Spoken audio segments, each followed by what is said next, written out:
être chrétien, oh, à quoi ça va me servir d'être chrétien? Voilà des choses que j'entends régulièrement quand je partage la parole de Dieu, quand je viens parler de Jésus aux gens, quand je suis un petit peu dans certaines phases des fois d'évangélisation. Et ça, c'est quelque chose que j'ai entendu plusieurs fois, avec aussi, bien évidemment, des moqueries, des insultes, etc. Donc aujourd'hui, je vais répondre à cette interrogation que plusieurs personnes m'ont posée. Oh, être chrétien, à quoi est-ce que ça va me servir? C'est ici et maintenant. Donc shalom, bonjour à tous, c'est votre frère Joël. Je suis toujours ici pour parler de Jésus-Christ, qui est mon Seigneur, mon Sauveur, mon Dieu, mon Roi. Et puis aujourd'hui, je réponds à cette question qui, au fond, est un thème assez central pour ceux qui sont soit athées, soit incroyants, voilà, ceux qu'on appelle d'une manière générale un peu les païens. Donc ici, je vais vous dire un petit peu à quoi ça sert d'être chrétien, quels sont les avantages qu'on a à être chrétien, d'accord? Je vais vous dire ça comme ça vient. J'ai pris ici quelques notes, quelques versets bibliques un petit peu pour illustrer les propos que je vais vous transmettre. Et tout ce que je peux te dire, mon ami, c'est que ici je te parle vrai, parce que je te parle aussi de ce que moi j'ai vécu, c'est de mon vécu en tant que chrétien, en tant que croyant et pratiquant, en tant qu'enfant de Dieu.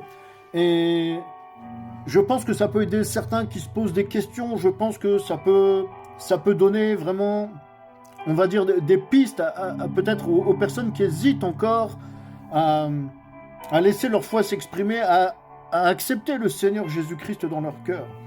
Accepte le Seigneur Jésus-Christ dans ton cœur, c'est la meilleure chose que tu puisses faire pour ta vie, c'est le plus beau cadeau que tu puisses te faire à toi-même, mon ami, c'est d'accepter Jésus dans ton cœur. D'accord? Donc, vous savez, tout ce dont je vais vous parler, ce sont des choses dont je bénéficie, des avantages dont je vais parler ici, ce sont des choses qui me profitent chaque jour. Ce sont des fruits délicieux que je mange chaque jour. Vous voyez, plus ou moins évidemment, hein, c'est pas voilà. Et vous savez, j'ai eu une conversion,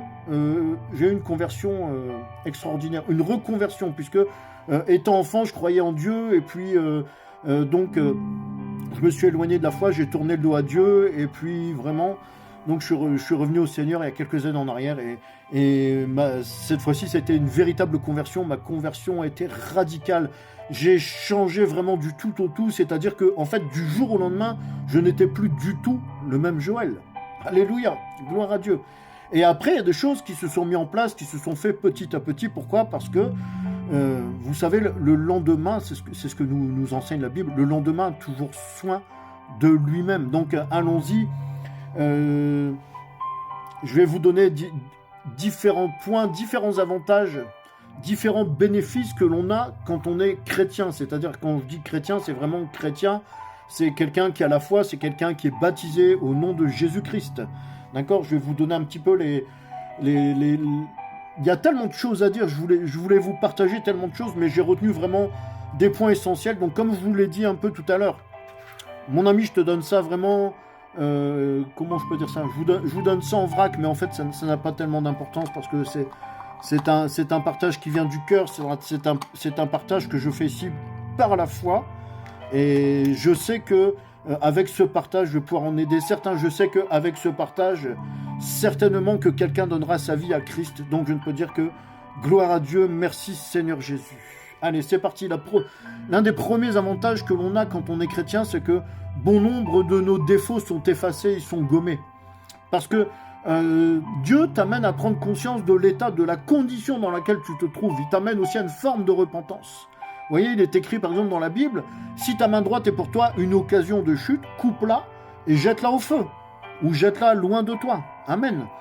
Donc, c'est une transformation qui se fait. Donc voilà, la première des choses qui m'est venue à l'idée, c'est ça, c'est que quand on reçoit Christ dans sa vie, quand on le reçoit réellement, quand la foi est réelle, eh bien, nos défauts sont gommés rapidement, et c'est souvent très spectaculaire.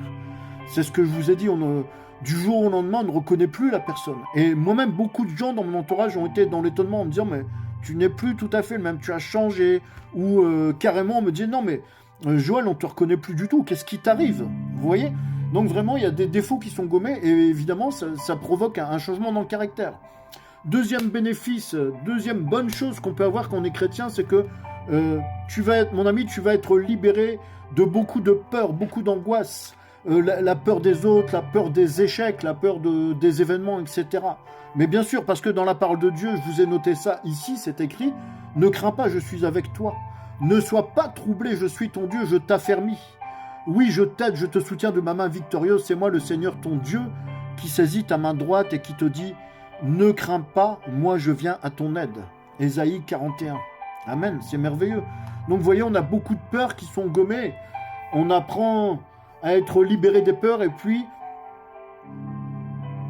la foi en Christ fait qu'on est libéré. Jésus-Christ est un libérateur. Jésus-Christ a libéré l'humanité de beaucoup de choses, mais il a libéré aussi les hommes de beaucoup de peur et beaucoup d'angoisse. Ce qui fait qu'après, on vit beaucoup mieux. Vous voyez ? Ensuite, la troisième chose dont je voulais vous parler, une des troisièmes bonnes choses, un des troisièmes fruits délicieux que nous apporte le Seigneur Jésus-Christ, c'est la liberté. Et vous voyez que c'est relié finalement au point précédent qui était, comment dirais-je, l'éradication de certaines peurs, de certaines angoisses.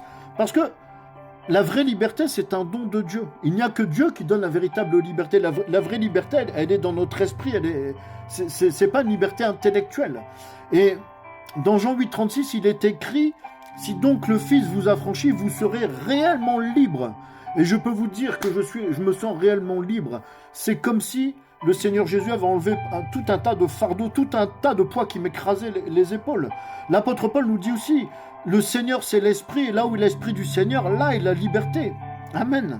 Donc vous voyez, on est libéré de beaucoup de choses par le Seigneur Jésus-Christ. Et on a ce sentiment de liberté, cette capacité de liberté, nous sommes libres en Christ. C'est-à-dire qu'en Christ, on n'est pas soumis à une religion quelconque, on n'a pas un carcan de tradition qui pèse sur nos épaules. On est libre d'agir pleinement, de penser pleinement avec toute authenticité qui nous caractérise. Vous voyez, on n'est pas tenu par des dogmes, non. En Christ, on est libre. On est libre en Christ. Amen. Ensuite, le Seigneur Jésus, lorsqu'on croit en lui, lorsqu'on se fait baptiser, lorsqu'on le reçoit dans son cœur, il nous amène un apaisement et une joie profonde. Et chaque jour, je ressens ça. Chaque jour, j'ai en moi cette joie qui bouillonne dans mon cœur. Et aussi, j'ai trouvé cette paix que je n'avais jamais trouvée. En plus de 50 ans de vie, je n'avais jamais trouvé la paix. Et là, le Seigneur Jésus, mon ami, m'a donné la paix du cœur, quelles que soient mes circonstances. Bien sûr, parfois, il y a des temps d'épreuve. Bien sûr, parfois, on a des difficultés, on souffre. Mais on finit toujours par retrouver la paix. Vous voyez, Jésus a dit dans Jean 14, « Je vous laisse la paix, je vous donne ma paix. Je ne vous donne pas comme donne le monde. Que votre cœur ne se trouble point et ne s'alarme point. » Amen. Et le psaume 16,11 nous dit ceci. « Tu me fais connaître le sentier de la vie. Il y a d'abondantes joies dans ta présence, un bonheur éternel à ta droite. » Amen. Et réellement, être chrétien, croyant et pratiquant, je reprécise ici, croyant et pratiquant, ça va te donner la paix et la joie, mais la véritable paix et la véritable joie. Ici, j'en témoigne, que ma vie soit dure, qu'elle soit facile, qu'il y ait par exemple des problèmes d'argent, qu'il y ait des tensions, qu'il y ait des problèmes de santé, j'ai toujours en moi cette paix et cette joie parce que je sais que le Seigneur Jésus m'accompagne, je sais qu'il me soutient, je sais qu'il est avec moi, je sais qu'il va éventuellement régler ma situation, guérir ma maladie, parce que Jésus-Christ est le même, hier, aujourd'hui, éternellement, il ne change pas. Il est le sauveur du monde. Il est le sauveur du monde. Et quand tu as Christ en toi, quand tu manifestes la vie de l'esprit, mais tu es libre, tu es en paix et tu es joyeux. Vous savez, être chrétien, c'est pas être triste. J'ai des moments de joie intenses. Vous savez, c'est une joie, je dirais, une joie presque surnaturelle. C'est une paix qui est presque surnaturelle. C'est le surnaturel de Dieu qui se manifeste dans le cœur de l'homme, qui se manifeste dans la vie de l'homme. Tu peux me traiter d'insensé ou de fou, ça m'est égal, c'est la vérité. C'est une paix et une joie surnaturelle. Je le dis et je le déclare parce que, à l'âge que j'ai, j'approche tout doucement de la soixantaine, mes amis. Je n'ai trouvé ça nulle part. J'ai voyagé en Asie, j'ai étudié les philosophies, j'ai étudié plein de choses, les méditations, je n'ai jamais trouvé ça. Il n'y a que le Seigneur Jésus, qui m'a donné cette paix et cette joie, et c'est surnaturel. Amen. Bon, c'est un peu plus long. Je vais devoir faire, je pense, une deuxième partie. On se retrouve tout de suite après. À tout de suite. Shalom.